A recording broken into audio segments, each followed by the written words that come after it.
Hi everyone, welcome to the channel Twin Bros. I am Juhi and today हम लोग जो करने वाले हैं chapter special education and support services. ये जो चैप्टर है ये हम लोगों ने कवर नहीं कर रखा है पहले बिकॉज ये हमारे बोर्ड एग्जाम्स का सिलेबस का पार्ट नहीं था, बट ये सीयूटी का पार्ट है। That is why I am covering this chapter.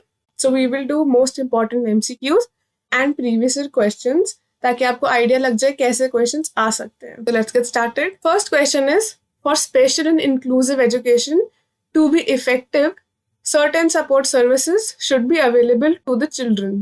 These are कौन से support services हमें चाहिए होते हैं वो ये पूछ रहे हैं। तो first is transportation for students, या फिर B counseling for children, parents and educators, C both A and B, या फिर D none of the above. So it's very simple, यहाँ पे आंसर होगा both A and B। Special children को या फिर स्पेशल एंड इंक्लूसिव एजुकेशन में जो हमें चाहिए होता है ट्रांसपोर्टेशन इज वेरी इंपॉर्टेंट उसमें, and then counselling for children, parents, educators वो तो है ही। Next, children with special needs are called A disabled, B challenged, C differently abled, या D all of the above.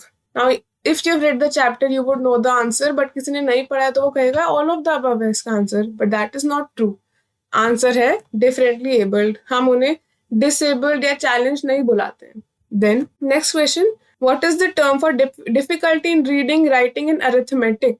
A learning disability, B autism, C locomotor disability, या फिर D intellectual impairment. तो reading, writing, arithmetic ये सब किस में आता है? लर्निंग में आता है। So here the answer is learning disability. Next, what is the term for difficulty in motion due to damage of bones, joints and muscles?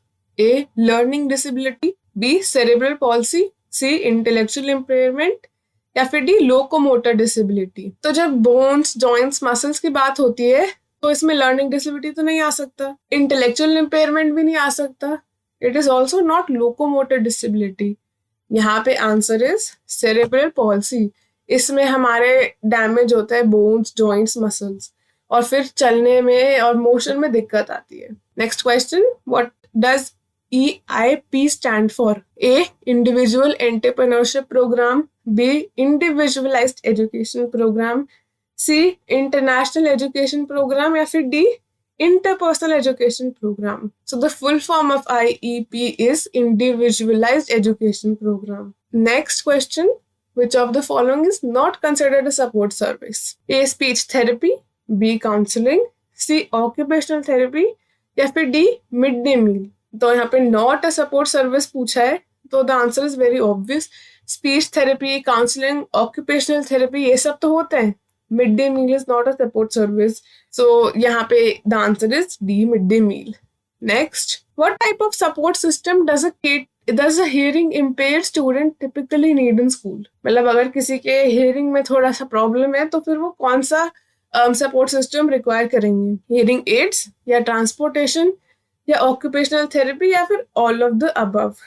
So the correct answer here is all of the above। सिर्फ hearing aids की जरूरत नहीं पड़ती, but transportation, occupational therapy भी important होती है। Which characteristic is not necessary for special educator? मतलब उनमें जरूरी नहीं है ये होना। A art work, B sensitivity, C interpersonal skills, या फिर डी नॉलेज अबाउट डिसेबिलिटीज। तो सेंसिटिविटी होना तो बहुत इंपॉर्टेंट है, इंटरपर्सनल स्किल्स भी इंपॉर्टेंट है ताकि आप उनसे अच्छे से बात कर पाओ, नॉलेज अबाउट डिसेबिलिटी तो होनी चाहिए। तो क्या बचा आंसर? एक art work. It is not very important कि स्पेशल एजुकेटर के पास आर्ट वर्क के कैरेक्टरिस्टिक्स हो। Next question, what do good communicators typically possess? A pedagogical skills, B interpersonal skills, C teaching skills, या फिर डी इंडिविजुअल स्किल्स। तो good communicators के पास होना चाहिए interpersonal skills.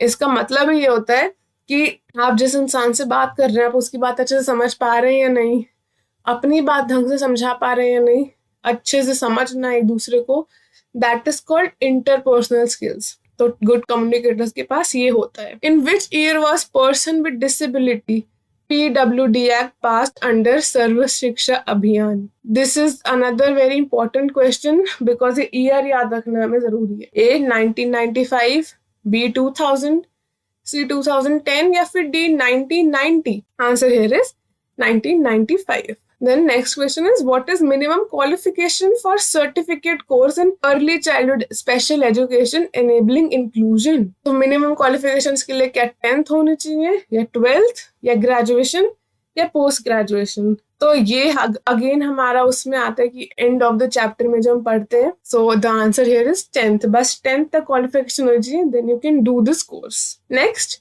what degree does National Institute of Mentally Handicapped offer? कौन सी degree मिलती है? Masters in child development, bachelor degree in home science, bachelor degree in special education या फिर masters degree in human development. So they offer the degree of bachelor degree in special education. या आप याद ही कर सकते हैं, अगर मेंटली हैंडीकैप्ड के लिए हो रहा है तो कौन सी डिग्री मिलेगी? ऑब्वियस सी बात है, स्पेशल एजुकेशन में बैचलर्स मिलेगा. Next, what does SEN stands for? ये पूरे चैप्टर का सबसे बेसिक क्वेश्चन है. SEN का full form, the answer here is B, special education needs. Similar education need तो नहीं होगा, सिग्निफिकेंट एवरीडे नीड्स भी नहीं, सर्वे ऑफ एजुकेशन नीड्स भी नहीं. Next, which type of disability does Santosh have if she has difficulty in movement, posture, speech and hand functions? ये मैंने पहले भी बता चुका है, ऐसे हमने क्वेश्चन अभी थोड़े टाइम पहले करा है. A, intellectual impairment, B, autism, C, hearing impairment या D, cerebral palsy. अगेन इसका आंसर है cerebral palsy. तो उसमें movement, posture, speech, hand function ये सब अफेक्ट होता है. Next, which school should Mr. Sam's specially able daughter go to for education? A, inclusive school, B, exclusive school, C, Mr. Sam's public school या फिर D, government school. तो basically यहाँ पे पूछ ही रहे हैं कि स्पेशली एबल लोगों को कौन से एजुकेशन में जाना चाहिए इनमें से. So the option here is inclusive school. यहाँ पे हर तरीके के बच्चे आते हैं, वो भी आते हैं जो स्पेशली एबल्ड होते हैं और वो भी आते हैं जो नहीं होते स्पेशली एबल्ड. एक्सक्लूसिव स्कूल में सिर्फ वो बच्चे आते हैं those who don't have any special ability, मतलब वो उनमें कोई भी डिसेबिलिटी ना हो, वो वाले. ऑफ कोर्स और गवर्नमेंट स्कूल में भी नहीं आएंगे, सैम्स पब्लिक स्कूल में भी नहीं आएंगे.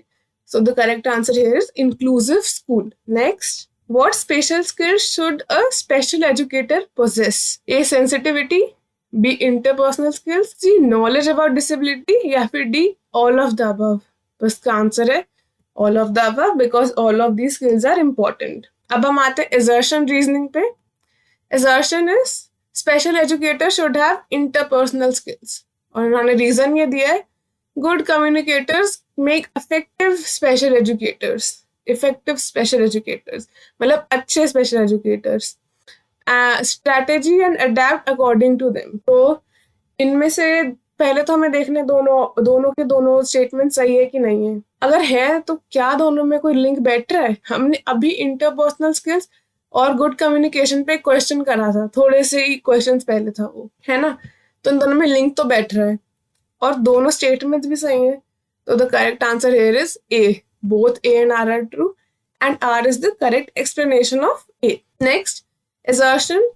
Inclusive education is a new approach towards educating the children with disability and learning difficulties with that of normal ones within the same roof. इसका reason is, in effective inclusive programs, teachers adopt activities to include all students, even though their individual goals may be different. मैंने अभी आपको बताया inclusive education क्या होता है. तो क्या ये assertion सही है? अगर assertion सही है तो क्या reason की statement सही है? दोनों में लिंक बैठ रहा है क्या? तो here the correct answer is A. Both A and R are true and R is the correct explanation of A. मतलब कि इंक्लूसिव एजुकेशन एक नई अप्रोच है जिसमें सारे बच्चे एक साथ पढ़ते हैं, नॉर्मल भी और डिसेबल्ड भी.